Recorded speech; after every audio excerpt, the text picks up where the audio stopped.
नहीं, उन्होंने बस अमाउंट कम किया है, 10 लाख 40 लाख का 30 लाख बना दिया। अब देखो 30 लाख भी ज़्यादा मतलब कम नहीं होता, बहुत ही ज़्यादा अमाउंट है 30 लाख भी।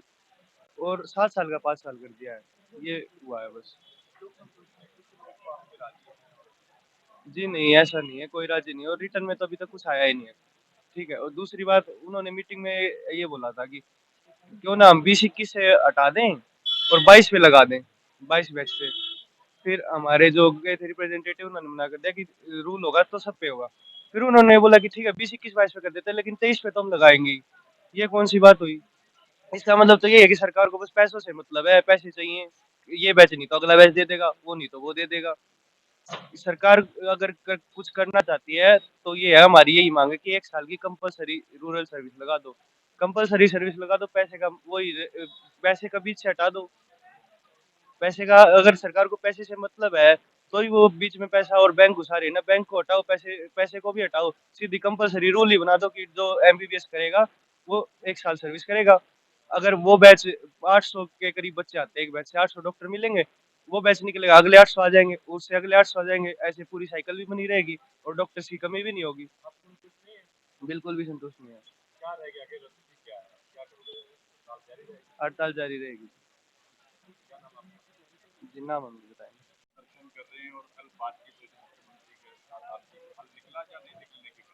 देखिए, कल हमारी बातचीत हुई है, कल एक लंबी 5 घंटे की मीटिंग चली है। उस मीटिंग के अंदर कुछ बातें क्लियर हुई हैं, कुछ बातें क्लियर नहीं हुई हैं।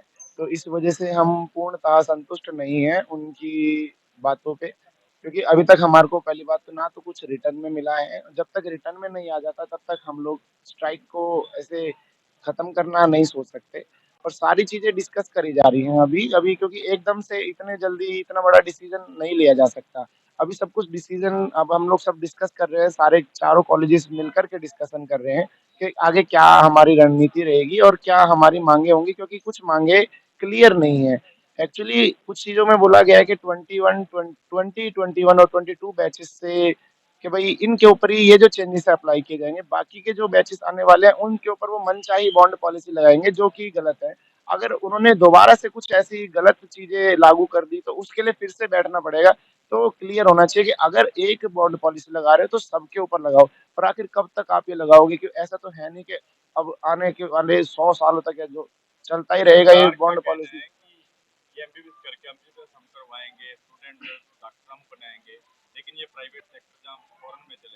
देखिए, फॉरेन में तो कुछ नहीं, कुछ एक दो ही होते हैं जो फॉरेन में जाते हैं, अदरवाइज जो पैसे हैं ये सारे सरकार के पैसे नहीं है, ये पब्लिक के पैसे, आम जनता के पैसे हैं। और हम लोग आते हैं आम जनता के अंदर से ही निकल के मेरिट हासिल करके। तो ये सरकार का दायित्व बनता है कि हमें पढ़ाया जाए, क्योंकि ये पैसा हेल्थ सेक्टर के को सेंट्रल गवर्नमेंट की तरफ से मिलता है। और तो और जैसे अब कहने सरकार ने ये बोला है कि जो नए मेडिकल कॉलेज खुलने वाले हैं तो उसके लिए पैसे उनको चाहिए। उस चीज के लिए मैं सरकार को उनको बता दूं कि डब्ल्यूएचओ का क्राइटेरिया है कि हर डिस्ट्रिक्ट के अंदर एक मेडिकल कॉलेज होना चाहिए। तो उसके लिए सेंट्रल गवर्नमेंट स्टेट गवर्नमेंट को फंडिंग करती है पर मेडिकल कॉलेज 200 करोड़ रुपीज। रणनीति हमारी यही रहेगी कि हम लोग बैठे हैं स्ट्राइक के ऊपर, और आगे मैंने अभी इसके अंदर बताया भी है कि आगे हम लोग डिस्कशन कर रहे हैं। जब डिस्कस होगा तभी हम आगे देखेंगे, देखिएगा आप लोग। बाकी ये बात मैं कंप्लीट कर देता हूँ।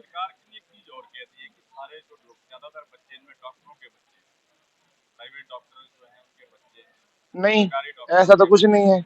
ये किसान का लड़का है, मेरे पापा जॉब करते हैं और वो भी पब्लिक वो प्राइवेट सेक्टर के अंदर जॉब करते हैं। ऐसा कोई नहीं है कि मैक्सिमम बच्चे डॉक्टर्स के हैं। डॉक्टर के जो बच्चे हैं ना वो प्राइवेट कॉलेजेस में जा रखे हैं, उनके पास है पैसे, और वो मेवा खाने के